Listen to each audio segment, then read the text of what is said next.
chamou atenção, né, nas declarações do Trump de ontem, né, que estrabicamente ele não parece estar tendo um foco só de abordagem, parece que ele está procurando uma das suas bravatas para pensar e chamar de uma guerra sua, Breno.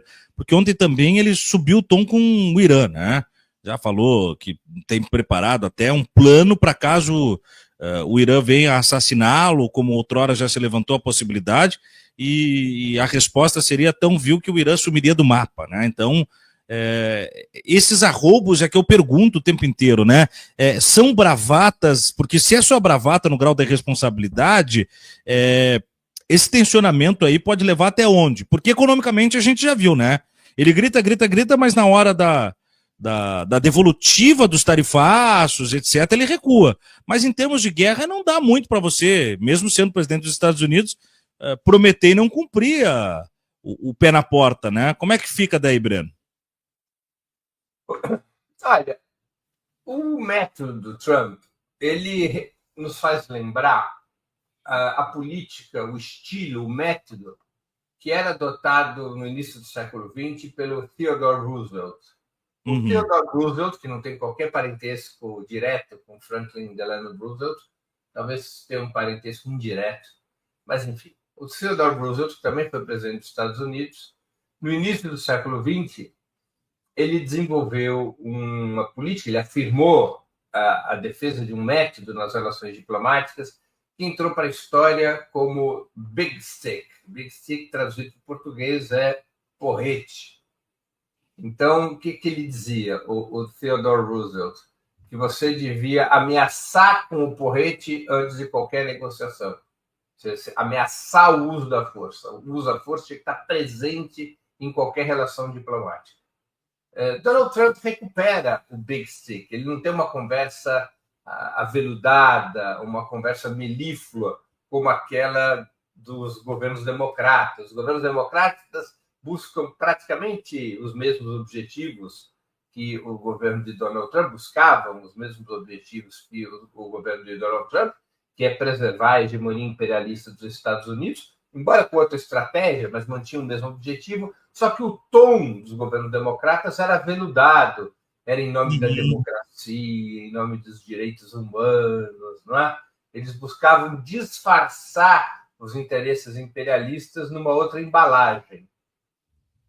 Eles ofereciam a cenoura ao coelho, não é? Eles não tinham a política do Big Stick, era uma política de tentar, antes de tudo, subornar e não ameaçar. Não é a lógica do Donald Trump. Donald Trump usa o porrete, ou seja, ele usa a bravata, a ameaça, o possível recurso a sanções duríssimas, ele esbraveja. Esse é o estilo de Donald Trump. Né? E ele vai posicionando as negociações a partir dessas ameaças. Nem sempre essas bravatas, como num jogo de pôquer ou de truco, nem sempre essas ameaças são para serem executadas, mas para amedrontar a contraparte, né? Para amedrontar aqueles com quem ele está negociando ou aqueles a quem ele pretende atingir. Né? Então, esse é o estilo de Donald Trump. Ele busca disseminar o medo entre inimigos e entre aliados. Né? Essa é a lógica do Donald Trump. Essa lógica do Big Stick, do porrete. Então, nós devemos sempre, como fez o presidente Lula, eu já vi agora esse resumo da entrevista.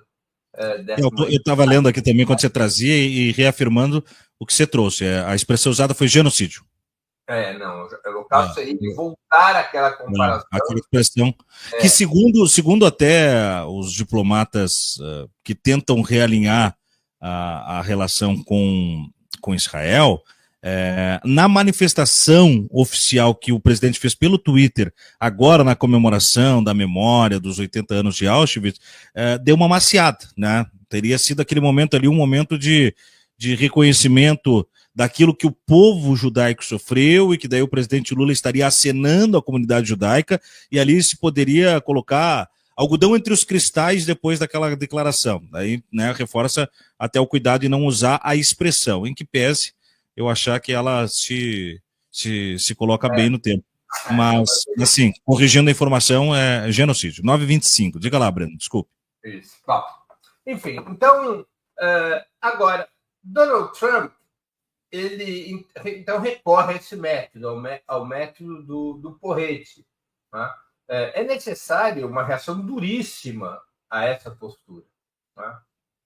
Donald Trump vai buscando, Tiago, reorganizar as relações internacionais dos Estados Unidos. Veja, o que existe? Como é que os Estados Unidos, desde a Segunda Guerra, têm operado? Os Estados Unidos, quando terminou a Segunda Guerra Mundial, os Estados Unidos construíram um sistema imperialista. O mundo não conhecia o sistema imperialista antes da Segunda Guerra. Antes da Segunda Guerra, você tinha estados imperialistas, os Estados Unidos já eram um estado imperialista no final do século XIX, início do século XX, mas cada estado imperialista cuidava dos seus interesses, o que levava a profundas contradições entre os estados imperialistas e a guerras. A Primeira Guerra Mundial foi produto de contradições interimperialistas.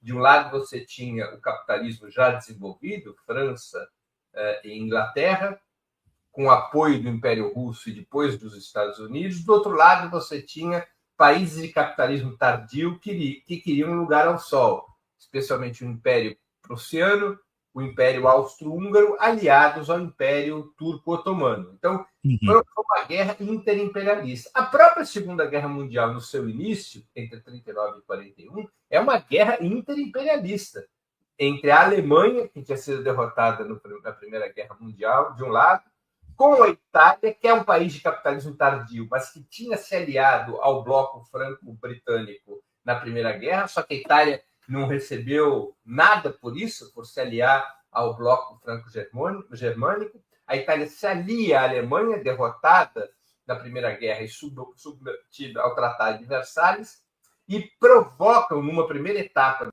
Segunda Guerra Mundial, uma guerra novamente contra a França e a Inglaterra e seus aliados. Então, também é uma guerra interimperialista no início. Então, quando termina a Segunda Guerra Mundial, os Estados Unidos saem desse conflito tão poderosos e têm que enfrentar o perigo da Revolução Mundial, o perigo do crescimento do campo socialista, da União Soviética, que os Estados Unidos organizam a sua política internacional com a ideia de criar um sistema imperialista.